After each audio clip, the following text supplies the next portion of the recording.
Rytoj dalyvauju trime, kurį užsisakiau prieš mėnesį laiko. Tai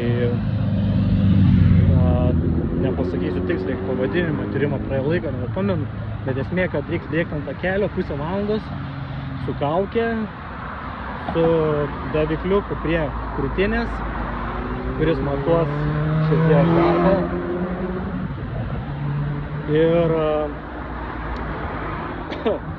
Ir šiandien taip atsitiko, kad sužaidžiau 2 krepšinio mačus, kas nebuvo planuota, tai gydytojas sakė pasiruošti bėgimui, taip kaip prieš varžybas ruoštumeis, tai prieš varžybas kaip ir ne iš vakaro taip tokią krūvę nesudaręs, gal gerai, gal ne.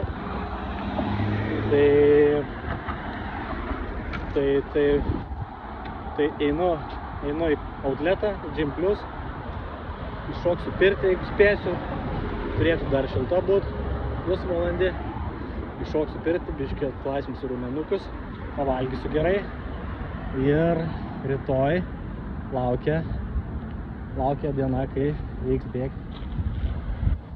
bėgti ant takelio ir sužinoti, koks yra mano darbinis pulsas, kuriuo bėgant deginami riebalai ir nedaroma žala kūnui.